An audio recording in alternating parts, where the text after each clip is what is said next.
72 hours. That's all Terrell Morrison had left.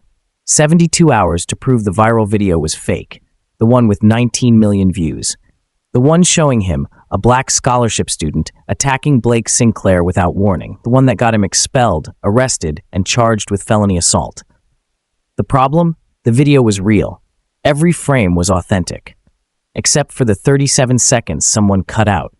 The 37 seconds that showed Blake throwing the first punch and using a racial slur.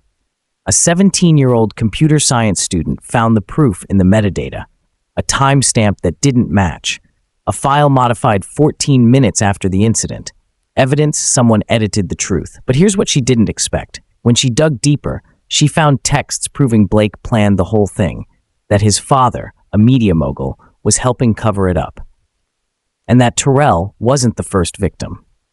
If you're new here, welcome to the channel. We investigate real cases where ordinary people expose corrupt systems, and today's story is one of the most explosive we've ever covered. If you're a returning subscriber, thank you for being here. Your support makes investigations like this possible. Now, here's how you can help us grow. Hit that like button right now. It tells YouTube to show this story to more people who need to see it. If you haven't subscribed yet, click that subscribe button and turn on notifications so you never miss an investigation. And finally, drop a comment with your location and the time you're watching from. It helps us understand our global community, and we love seeing where these stories reach. This is the story of how 37 seconds almost destroyed an innocent kid's life, and how one person who refused to just watch and share actually checked the data. Here's what happened when the real video came out. October 3rd, 3:47 p.m., Kingsbridge Preparatory Academy, a private school in Northern Virginia where tuition costs more than most families make in a year. The hallway outside the gymnasium, students rushing between classes, the usual chaos of a Thursday afternoon. Then, in less than 10 seconds, everything changed. Blake Sinclair, 17, white, son of media mogul Victor Sinclair, hit the ground. His phone clattered across the tile floor, still recording. Above him stood Terrell Morrison, black, scholarship student, debate team captain, MIT acceptance letter already in hand. And in that moment, Blake's phone captured what looked like an unprovoked attack. The video was 47 seconds long. It showed Terrell shoving Blake into the lockers, Blake stumbling backward. Terrell standing over him, Blake's voice, shaky, asking him to stop. That's what the video showed. That's what 19 million people would see. Blake posted it 15 minutes later, 4:02 p.m. By 4:47 p.m., it had 50,000 views. By 6:14 p.m., the local news was leading with it. By 9:30 p.m., police were at Terrell Morrison's door. By midnight, 4.2 million people had watched the video. They'd formed their opinions. They'd left their comments, thousands of them. Most weren't kind. By morning, Terrell Morrison's life was over. Kingsbridge Prep expelled him before first period. MIT sent a terse email withdrawing his acceptance. The debate team nationals, 1 week away, 4 years of work, gone. His scholarship revoked, his future erased. And Blake Sinclair? He held a press conference with his father. Victor Sinclair stood behind his son, hand on his shoulder, and told the cameras that violence had no place in their school. That accountability mattered, that Blake was traumatized, but would be okay. The performance was perfect. Concerned father, wounded son, justice being served.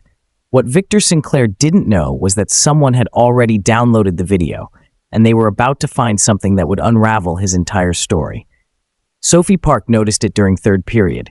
Everyone else in AP Computer Science was watching the video, commenting, sharing, picking sides. The classroom buzzed with hot takes and outrage. Sophie was watching the metadata. She downloaded the file out of habit. She ran a digital media lab after school, taught students how to verify sources, spot deepfakes, check authenticity. It was almost automatic. Download, examine, verify. And something didn't add up. The file properties showed it was created at 3:47:23 p.m. That matched the fight timing. But the file had been modified at 4:01:18 p.m. 14 minutes later, Sophie ran it through her forensic software. EXIF tool confirmed it. Original duration in the metadata, 2 minutes, 14 seconds. Posted duration, 1 minute, 37 seconds. 37 seconds were missing. She examined the video frame by frame, At frame 847, she found it. A compression glitch. A slight visual distortion that appeared for a fraction of a second. Then at frame 848, the timestamp jumped forward. Someone had edited this video, cut the beginning off, and posted the shortened version. Sophie ran the analysis 3 times. Same result every time. Either the video had been edited to hide what really happened, or Terrell's supporters had planted fake evidence to make Blake look guilty. She had to know which. Sophie barely knew Terrell Morrison. They'd crossed paths at a debate tournament once. He'd been polite, smart. That was the extent of their interaction, but 37 missing seconds nagged at her. If the video was edited, someone was lying. And if 19 million people had seen a lie, that mattered. She went to Vice Principal Thornton, knocked on her office door during lunch, showed her the data. Thornton didn't even look at the screen. "Do you have the original file?" "No, but the metadata clearly shows." "Then you have nothing." Thornton's voice was flat. Final. "And Sophie? The Sinclair family donated $3.2 million to this school last year. Think very carefully about what you're accusing them of." That's when Sophie realized this wasn't about evidence. It was about money. She left the office, walked straight to the parking lot, got in her car, and drove to Terrell Morrison's house. Terrell answered the door wearing an ankle monitor. House arrest while awaiting trial. His mother hovered in the background, protective, suspicious of this girl she'd never met. Sophie showed him the metadata on her laptop. Terrell's hands shook when he saw it. "I kept telling them there was more to the video. Nobody believed me. What happened in those first 37 seconds?" Terrell's voice cracked when he told her. Blake had approached him in the hallway. Right outside the gym, Terrell had been heading to debate practice. Blake stepped in front of him, blocked his path. Then Blake said the N-word, right in his face, loud enough that students nearby turned to look. Terrell told him to walk away, tried to step around him. Blake shoved him, hard, into the lockers. The metal clanged loud enough to echo down the hallway. Terrell told him to stop, hands up, defensive. Blake swung at him, a wild punch that mostly missed but grazed Terrell's shoulder. That's when Terrell pushed him back. The defensive shove that would end up on camera. "That's when he started recording," Terrell said. "He pulled out his phone and started recording after he attacked me. He knew exactly what he was doing." Sophie felt something cold settle in her chest. "He recorded after he attacked you?" "He set me up." Terrell's voice was barely above a whisper, and then his dad made sure the whole world saw it. Sophie left Terrell's house with a knot in her stomach. His story made sense, but so did Blake's. What if Terrell was lying? What if she was about to destroy an innocent kid's life based on a hunch? Then she looked at the metadata again. File modified, 4 p.m. 14 minutes after the incident. You don't edit a video if you're telling the truth. That night, Sophie started digging into Blake Sinclair's background, and what she found made everything worse. 2 prior incidents of racist comments, both swept under the rug. One formal complaint from a black cafeteria worker 2 years ago, settled with a non-disclosure agreement and a cash payment. Then she found the donations. Victor Sinclair had given Kingsbridge Prep $3.2 million over the past 5 years. The new athletic facility was named Sinclair Hall, but it was the media ownership that stopped her cold. Victor Sinclair didn't just own a local business. He owned Sinclair Media Group, a regional media empire that included the local news station WKTN, the Kingsbridge Chronicle newspaper, and 3 radio stations. Every outlet that had covered the story was owned by Blake's father. Every single one had run the same narrative. Scholarship student attacks son of local philanthropist. None had questioned the video's authenticity because Blake's father controlled the story. And he was bearing the truth in real time. Sophie needed 2 things: proof the video was edited and the original file. She made 2 calls. Alex Ramos picked up on the first ring, president of the school's cybersecurity club, brilliant with code, slightly reckless with rules. "You're going after the Sinclairs?" He didn't sound surprised. "I'm in." Priya Desai took longer to convince. "This could get us expelled, Sophie. Or it could save someone's life." Silence on the other end. Then, "When do we start?" They met in Sophie's garage that night. Laptops spread across a folding table, energy drinks and determination. Alex analyzed the compression patterns. The edit was made on an iPhone, built-in video editor, which means the original file is probably still on Blake's phone. Priya pulled up iCloud documentation. iPhones keep deleted videos for 30 days. And if he backed up to iCloud after posting, which most people do automatically, the original might still be in his cloud storage. Sophie felt a flicker of hope. Can we access it? Legally? No. Alex's grin was sharp. But I know someone who might be able to help with a warrant. My mom works with a detective in the DA's office.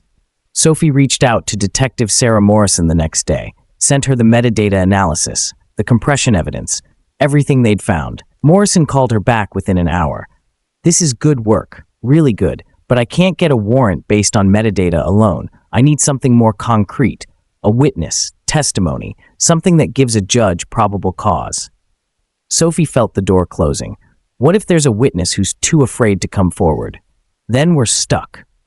That night, Sophie got an anonymous email. The subject line was empty. The message was 3 sentences. I saw everything. Blake started it. But I can't come forward. My dad will lose his job. Sophie replied immediately. Who is this? 3 hours passed. Then at 2 a.m., a response. Someone who's tired of being scared, but not tired enough. Sophie understood immediately. The Sinclairs didn't just control the media. They controlled people's livelihoods. And fear was their best weapon. The next day at school, Sophie's investigation became public knowledge. She was called to Principal Warner's office. He sat behind his desk, fingers steepled, expression carefully neutral. I'm hearing you've been harassing the Sinclair family. I'm investigating evidence tampering. You're jeopardizing your academic standing and your future. Drop this, Sophie, for your own good. She refused. That night, she found her car in the school parking lot. All 4 tires slashed, spray paint across the hood. Stay out of it. She took a photo, sent it to the group chat. Alex, they're trying to scare you. Priya, it's working, right? Sophie stared at the message for a long moment. Her hands were shaking. Her parents had worked their entire lives to give her opportunities, and she was risking all of it for someone she barely knew. She typed, "We're not stopping." But her hands were still shaking when she hit send. The next email came 2 days later. I have what you're looking for. Come alone. Library, 7 p.m. Sophie's first thought, it's a trap. She went anyway. The girl waiting at a back table in the public library was 15, dark hair, expensive coat. Sophie recognized her immediately. Blake Sinclair's younger sister. Before I show you this, the girl said quietly, you need to understand. My family will destroy me for this, so I need to know you won't waste it. Sophie sat down slowly. Who are you? Someone who's seen my brother get away with this too many times. The girl slid a USB drive across the table. My name is Emma, and that's the original video. Sophie's hands trembled as she picked it up. Why are you doing this? Because I'm tired of being part of a family that thinks money can erase the truth. Emma's voice was steady, but her eyes were red. Blake showed me the video right after it happened. He was laughing, bragging about how he taught the scholarship kid a lesson. Then I watched him edit it on his phone, cut out the beginning, the part where he used the slur, where he attacked first. Will you testify to that? Emma's composure cracked. I can't. My father will disown me, cut me off, destroy any chance I have at college. I'm giving you the proof. That has to be enough. Before Sophie could respond, Emma stood and walked out. Sophie sat alone in the library, staring at the USB drive. That night, she watched the full video, 2 minutes and 14 seconds, unedited. Blake approaches Terrell in the hallway, steps in front of him. The audio is crystal clear. Blake says the N-word. Terrell tells him to walk away. Blake shoves him into the lockers. The metal crashes. Blake swings, mostly misses. Terrell pushes him back. Blake stumbles, falls. Terrell stands over him, hands up, defensive. Blake on the ground, lip bleeding. The part that went viral started at 037. Everything before it had been cut. Sophie immediately called Detective Morrison. I have the original video. Morrison's voice sharpened. How did you get it? Someone gave it to me. I can't say who. That's a problem. Defense will claim it's fabricated unless we can prove chain of custody. What if I told you Blake's sister gave it to me? Silence. Then, can she testify to that? She's scared. Then I need the original from Blake's phone, With what you've given me, I can get a warrant now. This gives me probable cause. The warrant was executed the next morning. Police descended on the Sinclair estate, seized Blake's iPhone, laptop, iPad, and desktop computer. Victor Sinclair's lawyers arrived within 20 minutes. Camera crews from stations he didn't own captured him on the front lawn, furious. This is harassment. My son is the victim here, and this witch hunt will not stand. But the damage was already done. The police digital forensics unit worked through the night. They recovered the original video from Blake's recently deleted folder. It matched Emma's USB drive exactly.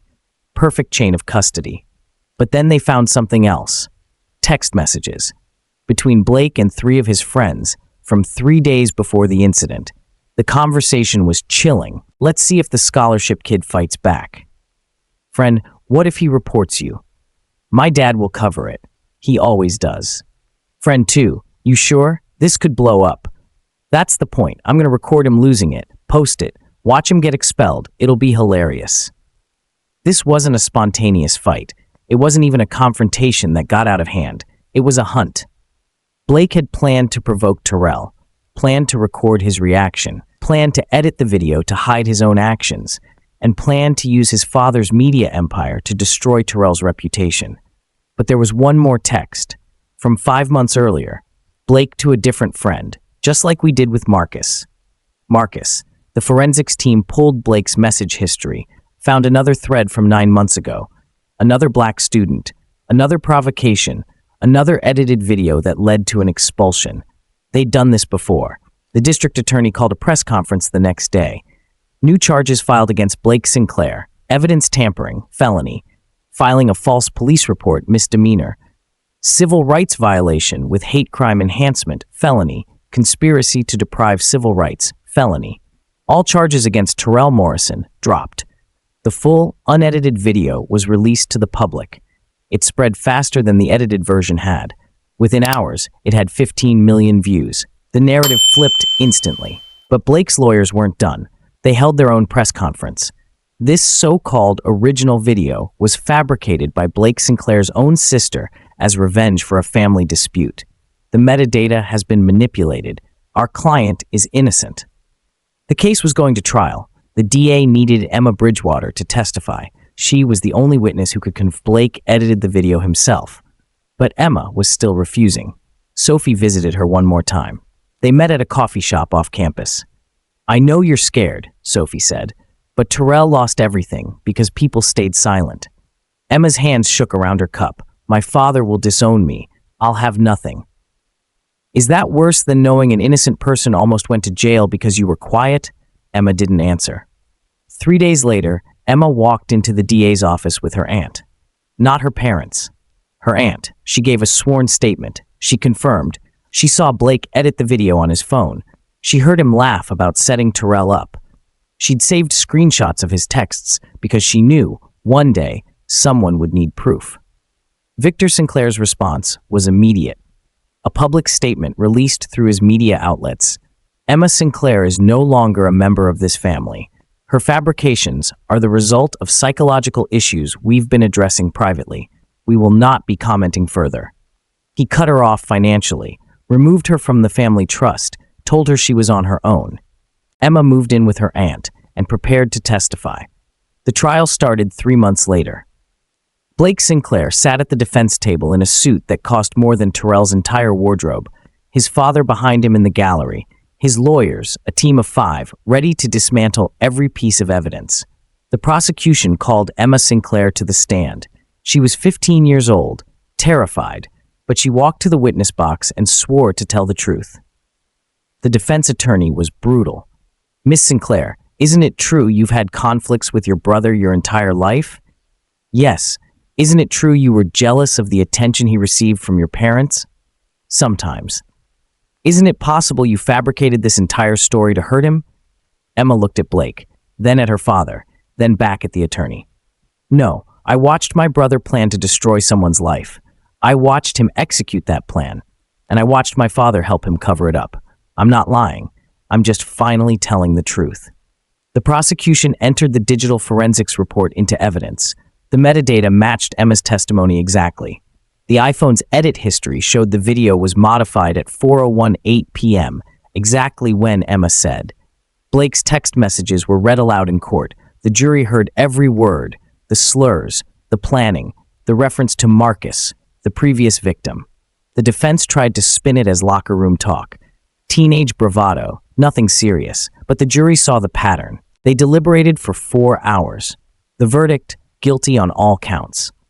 Blake Sinclair was sentenced to 18 months in juvenile detention, 500 hours of community service, mandatory racial bias counseling, and a permanent mark on his record.